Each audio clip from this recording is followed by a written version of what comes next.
Am I the a-hole for exposing my ex-fiance's mistress 12 years later? 12 years ago, I, 36 female, was engaged and about to get married to Carl, fake name. Everything in my life seemed perfect, until I found out my fiancé was having an affair with a new hire at his job named Camilla, 20s female.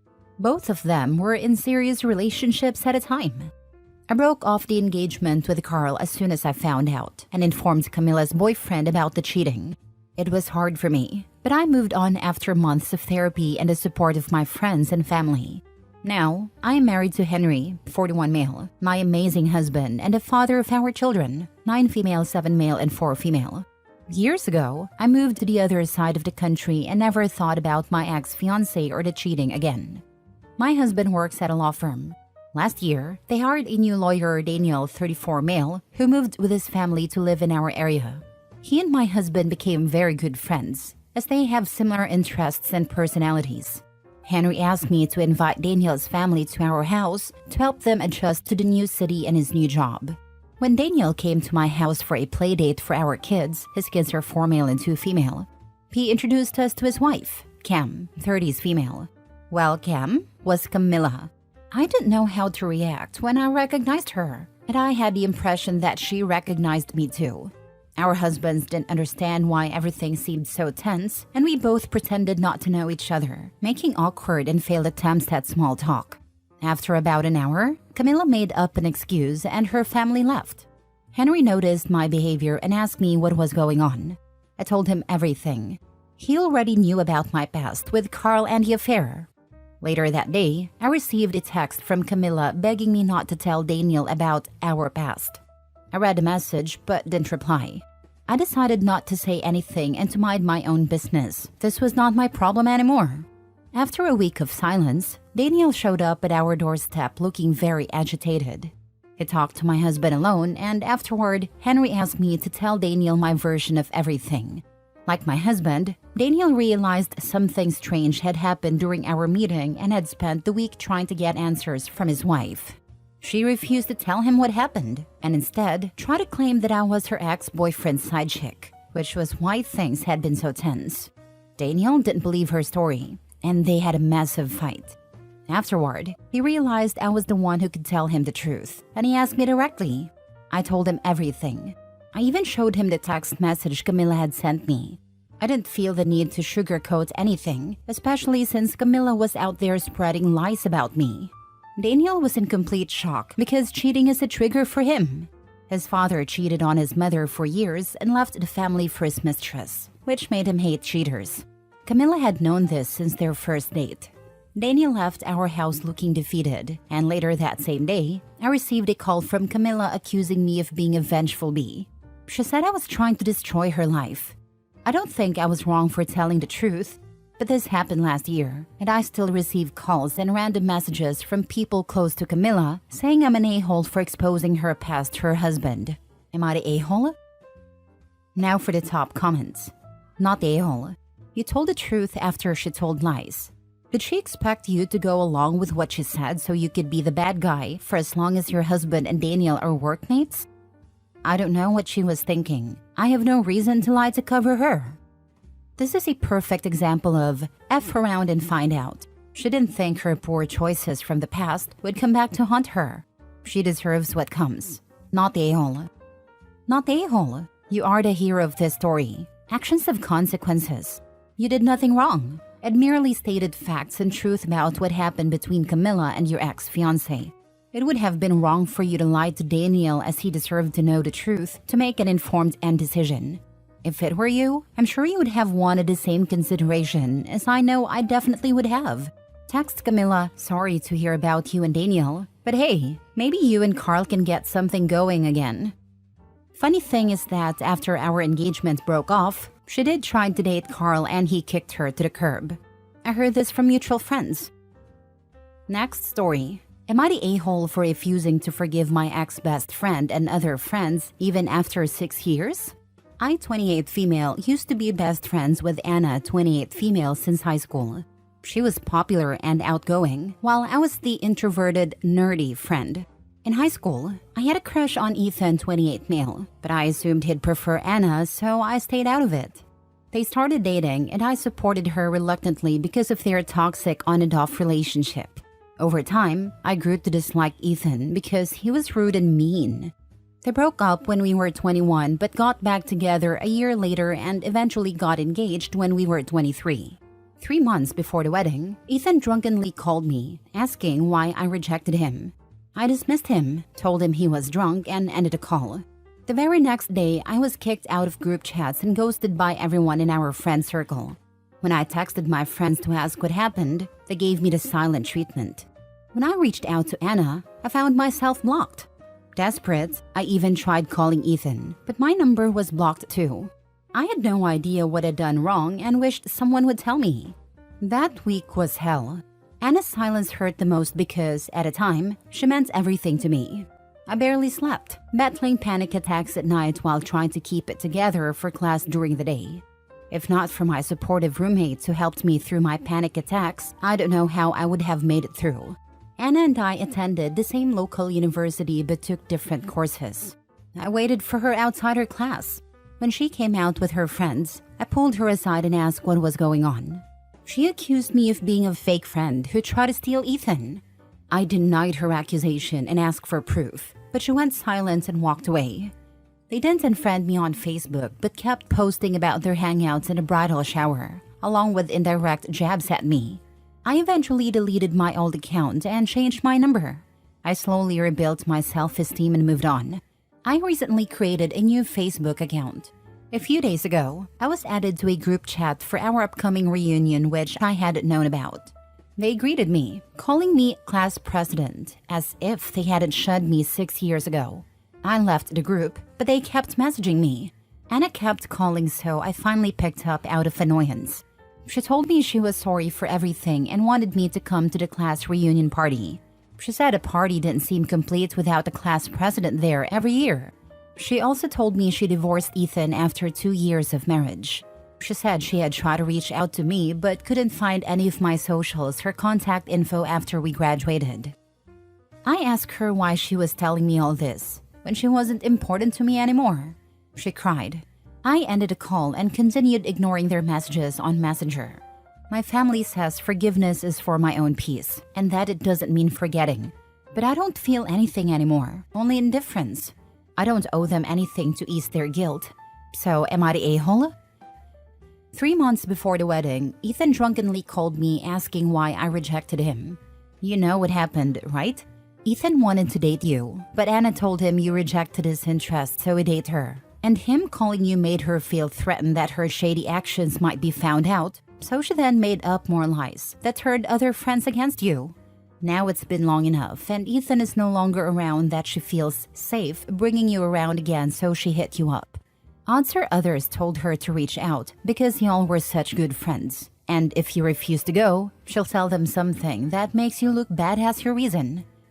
Regardless of whether you go or not, I'd contact someone who will be there and tell them that you won't attend because of the horrible way Anna treated you and that you just wanted someone to know the truth so that Anna can't lie about you yet again. Don't go if you don't want to, but don't let her get away with lying about you again. It's been 6 years and I know I've healed and found better friends. My current best friends are the roommates who supported me during university. But why does it still hurt? Despite everything, I always believed my friendship with Anna was genuine. Honestly, I doubt she even cares. She probably only reached out because she needed something from me. I have no interest in being friends with them anymore, but I just want to know the truth. If I ask why they abandoned me back then, would they even be honest? Or would they just shift the blame onto each other? Anna's always been the leader of their group. Whatever she says, everyone follows. Last story. Update. How can someone who isn't invited to a wedding be considered responsible for giving a gift? Original post. I would appreciate any advice or suggestions on how to approach this situation. I'll change the names of those involved. I have a group of friends, though not all of them are truly close to me. Most of them are more friends by association, but we all go out together and have a good time. I do consider Maddie and Jessie to be real friends. For Maddie's birthday, I got her a cake. Jessie had a small civil wedding, and Maddie offered to bring wine for the celebration at her place while I offered to bring a cake. There's a girl in a group named Carly, and my relationship with her is neither friendly nor unfriendly. She's always shown some apathy toward me, and I know she doesn't really like me. I don't dislike her, but I get the sense we wouldn't be friends since we have different perspectives. During the celebration, Carly commented that she liked the cake, and Jessie mentioned that I had brought it. Carly said it was good, but tasted a bit dry.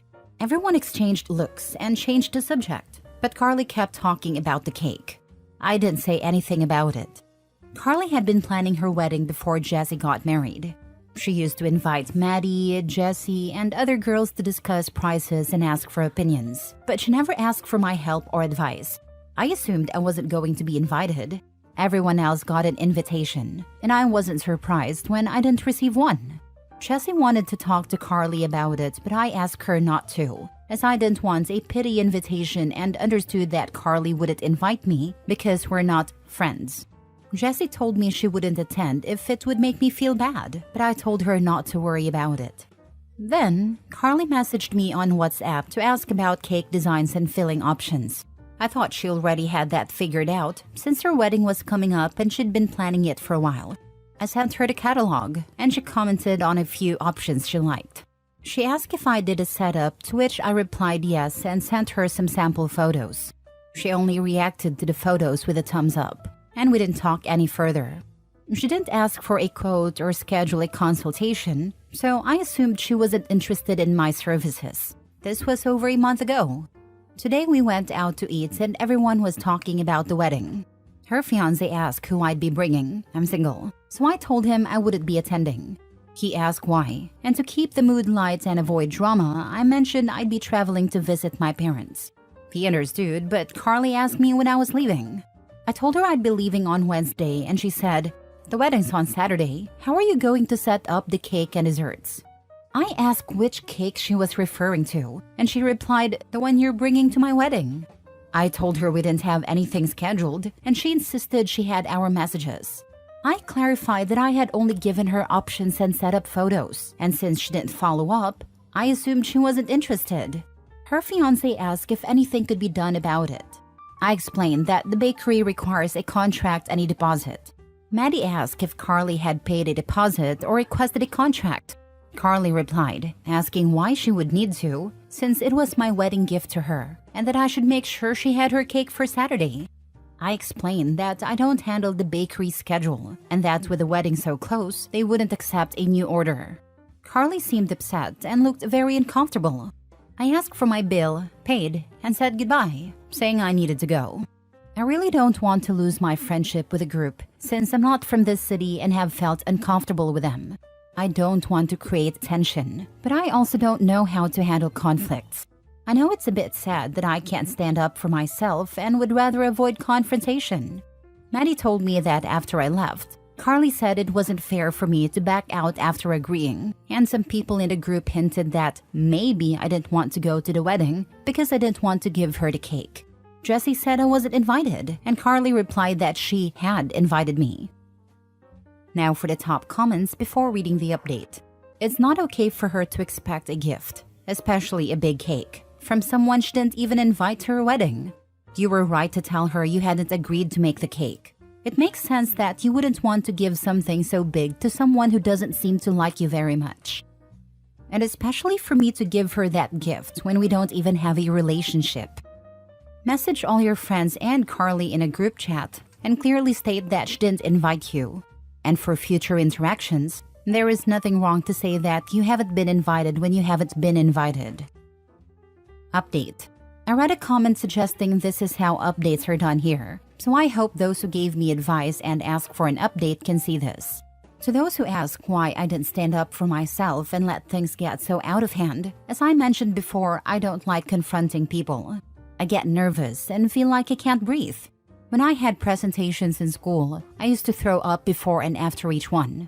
Sometimes, I've even kept items I didn't order or didn't want because I was too embarrassed to exchange them.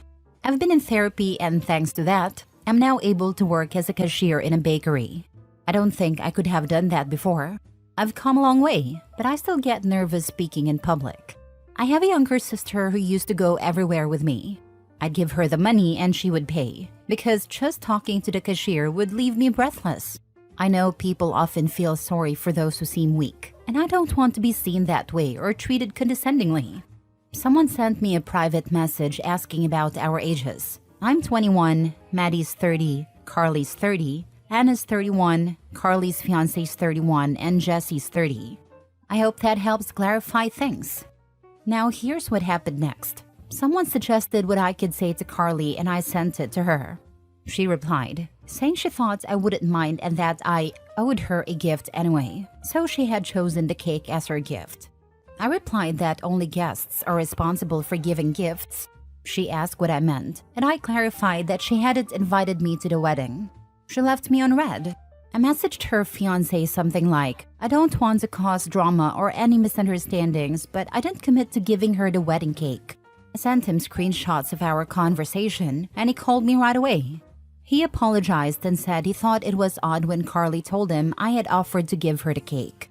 I mentioned it seemed even stranger to me since I wasn't even invited. He asked if I was serious and I told him yes, but that I wasn't upset and understood if it was a private event. He apologized again and we ended a call. Around noon, Carly messaged me saying I was making a fuss over nothing, as if I couldn't just give her the damn cake.